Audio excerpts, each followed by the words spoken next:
Bismillahirrahmanirrahim. Assalamualaikum warahmatullahi wabarakatuh.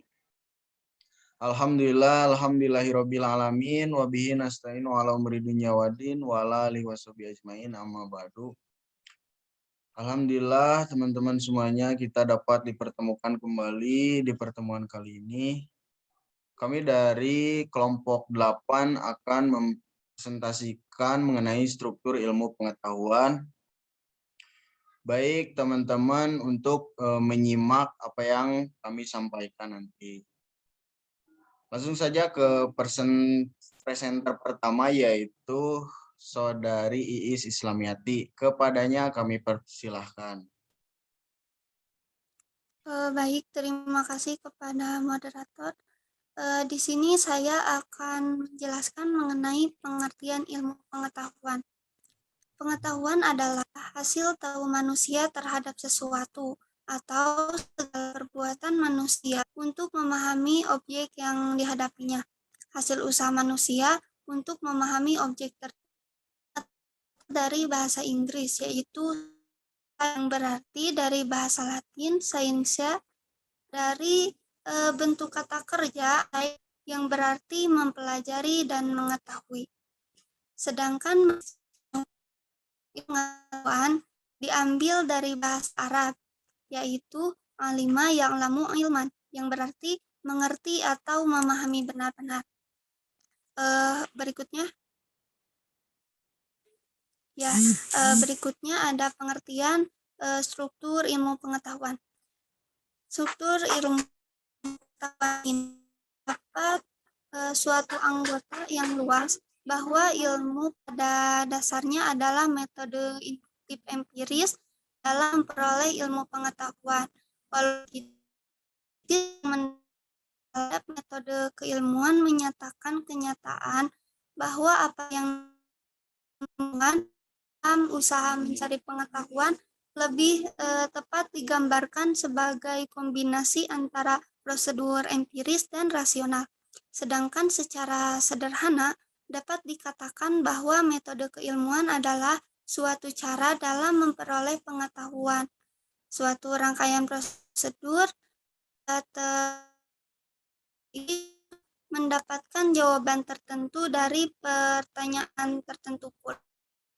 Epistemologi dari ilmu pengetahuan akan lebih mudah mengatur langkah-langkah proses berpikir sekali. Jadi dalam ilmu pengetahuan yang diatur dalam urutan tertentu. Mungkin sekian yang dapat saya sampaikan. Saya kembalikan kepada moderator. Baik, terima kasih kepada Saudari Iis Islamiati yang telah menyampaikan materinya. Penyampaian selanjutnya akan disampaikan oleh Saudari Laila Karomi. Kepadanya kami persilahkan.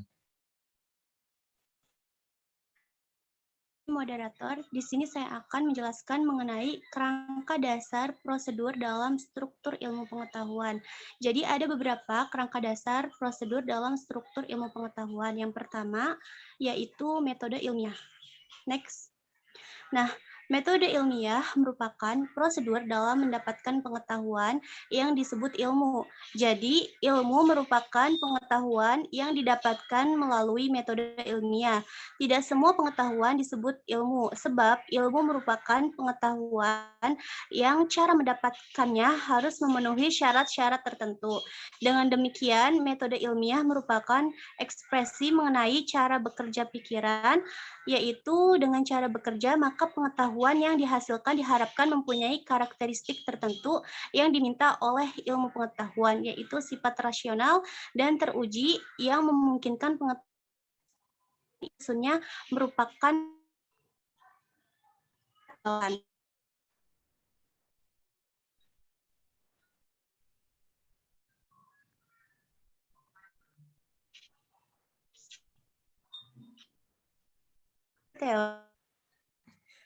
Next. Teori merupakan suatu abstraksi intelektual di mana patan secara rasional digabungkan dengan pengalaman empiris. Rasional yang bersesuaian jelasan dalam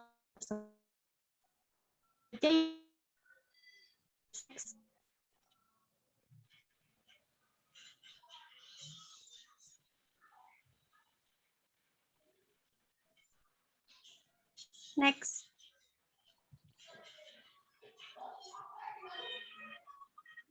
Nah, hipotesis berasal dari kalimat tersebut kemudian bahasa Indonesia menjadi hipotesa dan berkembang menjadi jadi hipotesis adalah pernyataan sementara tentang hubungan antara variabel. Hubungan hipotesis ini juga diajukan untuk dua kerja atau teori yang merupakan dasar dalam menjelaskan kemungkinan hubungan tersebut. Nah, hipotesis ini juga diajukan secara khas dengan dasar coba-coba. Lalu hipotesis juga berfungsi untuk sehingga hubungan yang diduga dapat kita gambarkan dan penjelasan sekian hipotesis yang diajukan hanya diterima berdasarkan kriteria kebenaran korespondensi, yakni hipotesis yang didukung oleh fakta empiris. Next. Selanjutnya yaitu logika. Nah, logika atau biasa disebut dengan penalaran merupakan suatu proses berpikir yang membuahkan pengetahuan. Nah, agar pengetahuan dihasilkan penalaran itu mempunyai dasar kebenaran, maka proses berpikir itu harus dilakukan dengan cara tertentu. Semisalnya, suatu penarikan kesimpulan baru dianggap valid jika proses penarikan kesimpulan itu dilakukan menurut cara tertentu. Nah, cara penarikan kesimpulan ini disebut logika, di mana logika secara luas didefinisikan sebagai pengkajian berpikir secara valid. Logika Delianggi digolongkan menjadi 5 macam, yaitu logika dalam pengertian luas dan sempit, logika deduktif dan induktif, logika formal dan material, logika murni dan terapan, serta logika filsafati dan matematik. Mungkin hanya itu yang dapat saya sampaikan. Saya kembalikan ke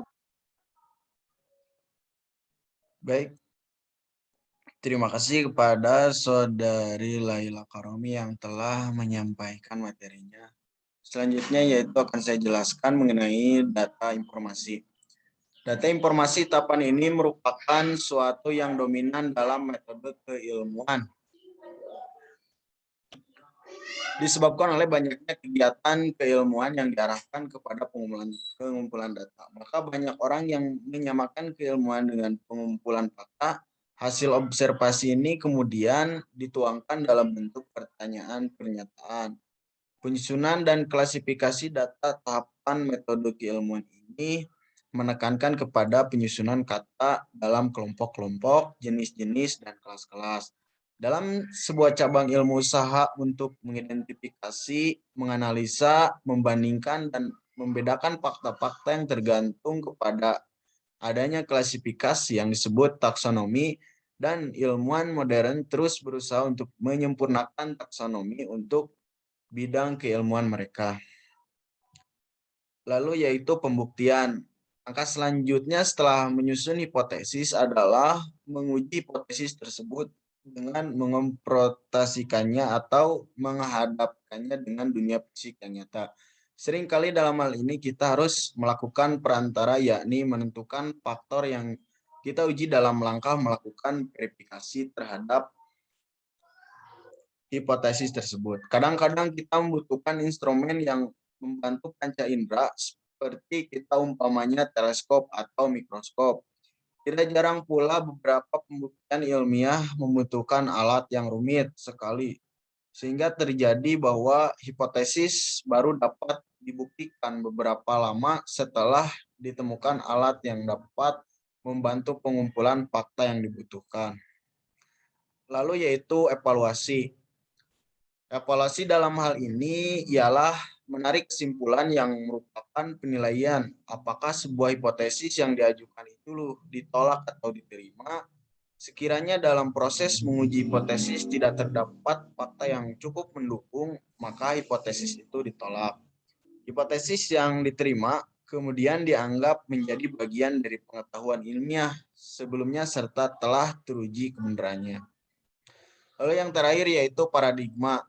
Paradigma adalah seperangkat keyakinan atau dasar yang menuntut seseorang dalam bertindak dalam kehidupan sehari-hari.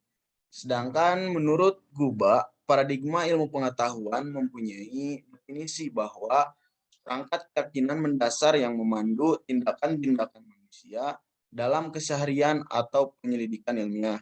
Pandangan tentang paradigma ilmu pengetahuan berubah antar waktu.